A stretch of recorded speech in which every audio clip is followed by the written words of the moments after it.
My name is Roman Garcia. I'm an entertainer, entrepreneur, and student of success. Through the years, I've met some amazing people who've shared their stories and principles with me, and now we want to share them with you. Welcome to Success in the City.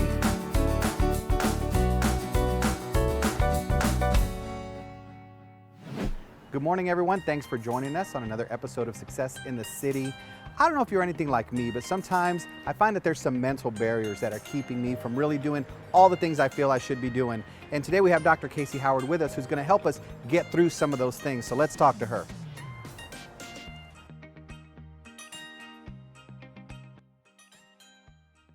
Thanks for joining us once again for Success in the City. Today we are here with Dr. Casey Howard. She's a psychologist here in San Antonio, has a successful practice, and so excited that she could be with us today. Good to see you. Thank you. Thank you so much Thanks for doing this. Yeah. And thanks for not analyzing me quite yet. Hey, not yet. Let's wait, because there's a lot of stuff there. I'm making notes. I'm ready. Right. So what an interesting field. How long have you actually been involved in this? I've been a psychologist for about 10 years. Okay. And before that, I was a live-in house parent at a group home when I was 19, and Wow. I've just always sort of worked in the field. But I've been a psychologist for about 10 years.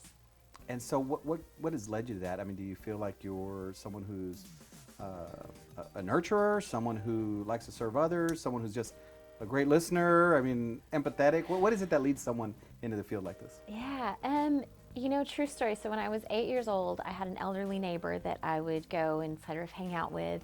And bizarrely, for an 8-year-old, one day I said to her, I like listening to people's problems. And she said, you should be a psychologist. Really? And so I looked up how to spell it, because it's a big word for a second It is grader. a big word. I still don't know how to spell it. It is. So then I set up, I was in like a gifted and talented program. So I set up a psychology center through my GT class. And I would send out a little Dear Abby kind of question to all the other second graders and the other kids each week, and then I would give my very professional answer and post it, and then they could ask me questions and get my advice. And that's incredible. So I've just always wanted to do this. How I can't even imagine being one of your classmates and just this is just what she likes doing. You're like Lucy in Peanuts or whatever. Don't think that story hasn't gone on every scholarship and college application I did back in the day. That's something, it's amazing though that from such an early age, and then you wind up doing it. Absolutely. Right? I mean, how many people do we hear that had some dream or ambition when they were a kid of something they wanted to do, and they just never pursued it?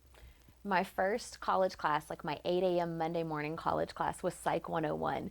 And I was so nervous walking in because I thought, oh my gosh, what if I hate this? And I don't want to do my whole world is going to be crushed. I don't know what I'll do. Right. You were coming with your own emotional issues. Right, exactly. I needed a psychologist. Yeah, you're going to help yourself, so. And so your family, did you get a lot of support for this, or what were their thoughts? Yeah, I mean, I feel like my parents were always super encouraging for us to go to college. My sister and I are first generation college, and but they always definitely supported, our dreams and what we wanted to do.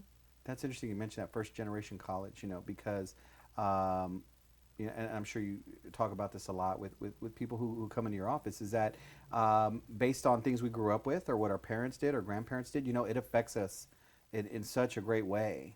And so for you, just the fact that, hey, we're going to be the first ones to go to college or graduate from college, and not only graduate from college, but then to take it this far and become, a professional the way you are, I mean, that takes a lot of mental fortitude. What do they say about that for you? I don't know if I think that they can appreciate, they've always kind of taken this yeah, that's good. We knew you were going to do good things. So, that's almost a good approach, right? Yeah, it's an expectation. Right. Yeah. It was never a choice to go to college, or it was just always okay, what are you going to do? We knew that was the route we would take. I remember when I was younger, my mom used to tell me that, because we didn't have anybody in our family that had graduated college, and she said, I need you to go to college and be the first one in the family to graduate and get a degree. And I looked at her and I said, I don't know if college is really going to be my thing. I said, how about I be the first one in the family to become a millionaire? Would that work for you? And she goes, yeah, that's fine too. So choices. Yeah, we all have our thing, I guess, Yeah. And not a millionaire quite yet, but getting there. So but it's just one of those things that, like I said early on, you may have someone that says, "Oh, I want to be an astronaut. I want to be a whatever." You know what? You Right. can apply yourself. So, and so you have a son, I do. and so I'm sure seeing your example, and I'm sure you have a lot of great things to tell him as far as what he wants to do. Do you know what he wants to do when he grows up? He waffles a lot between, he's talked about being an engineer or an architect. Right now, I think he's going to be a famous YouTube Fortnite star, is the Good. plan this Those week. kids make a lot of money. Oh, he's been telling me. Yeah, no, they Yeah, make a ton, and so why not? Like someone's got yeah. to do it. Someone does, yeah. And so, like my son, I mean, he wanted to wrestle, and he's one day, Dad, I'm gonna be a world champion in wrestling. And I said, someone's got to do it. Right. And it's true. And so I'm sure with what you do, you see a lot of things like that where someone is saying, mentally they're holding themselves back, right? I mean, isn't that the big thing? That's just the biggest challenge, is that a lot of times we are our own barrier. I remember one day I was doing a segment with someone at the police academy, and they were talking about how, and I went through the obstacle course, and she was impressed that I finished it, which I don't know if to be insulted or not, but she says, no, she goes, wow, I'm impressed you finished it. And she says, we have a lot of young people that come in that don't finish the course. She says, physically they can do it, but mentally they shut down, they quit. And I think that's what a lot of it is for a lot of people, is that, that we mentally stop ourselves. Absolutely. I've been a marathon runner, and they always say that your body can do so much more than what we know. It's where our minds stop. That's when we really can't. And I think even over the past few years for me, since I started Innova and have been on my own, and I've written a book and done all these different things, it's like something finally clicked, and I finally grasped that I can do more and that I can keep doing more. And I feel like I've finally just sort of gotten a hold of my purpose and really begun to understand it in my core. And that's been the biggest game changer of my life, because now I think so much bigger than what I ever have, because truly anything is possible. Right. And that's the thing, is that you now believing that you can do more. That's Right. the thing. We were talking about this earlier before we even started, right? Yeah. Was that our own belief could make or break us. Absolutely. Now you started like your own practice here kind of out of necessity, Right. because you worked for someone else, you worked for another company, because a lot of times people they look at what you do and this is great, but you're running a business just like anything. You got a budget to work with, you got expenses you got to take care of. But initially you were working for somebody else, and what happened there? Something happened with that company. Yeah. It was, I thought I was going to die with that company. That was the plan. It was a small clinic, kind of similar to this one, and loved the people that I worked with. And then it actually got bought out by a larger clinic. And within a year, then I always say fired. They like to say laid off. It's Right. potato, potato. Transition. Right, exactly. All I know is I got called into an Right. office and HR had boxes Right. ready for And me. I don't have a job So, anymore. right, That's what it is, exactly. right. And then like So my call it whatever you laptop want. was shut down. Yeah. So call it what you want. I ended up with a trunk full of books Right. and stuff from my office, and was not allowed to take the stapler. Oh, no. So, but funny. then, so that happened, and I knew that I needed a job and needed something with flexibility that would still allow me to pick up my son from school, because that was really important. I didn't want him to be in daycare after school, or, a program. And so I went out on my own and started my own clinic.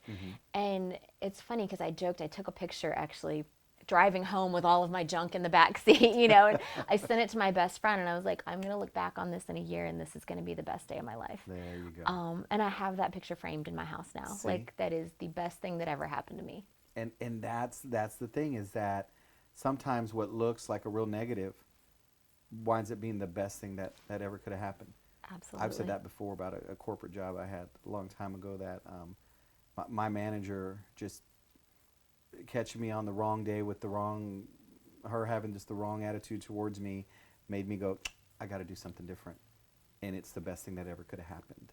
Absolutely. And so I'm sure from one day to the next, it didn't just boom, magically happen. There's a lot of struggles and challenges, and like I said, having a child and having to do all that. So so we want to hear a little bit about that, about kind of what some of your steps were, because people need to know that it's not just, hey, great, I'm going to be my own boss. there's a lot that goes into it. So, all right, everybody, stay with us, because coming back from the break, we're going to hear how Dr. Casey built her business once she decided to throw her boxes in the back of the car and head on out. So stay with us. We'll be right back.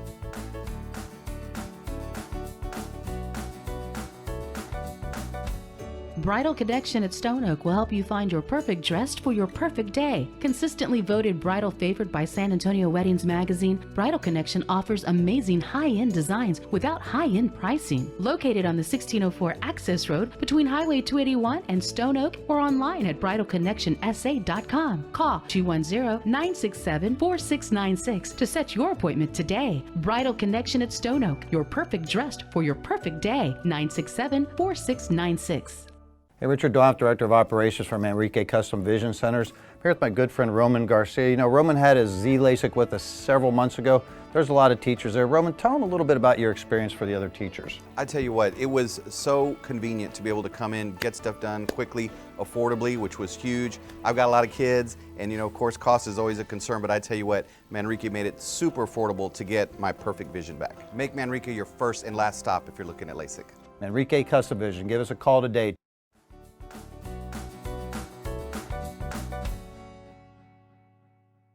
Welcome back. We're here talking to Dr. Casey, and we're going to get into a little bit about how she built her business once she was transitioned out, I guess you could say, of your previous job.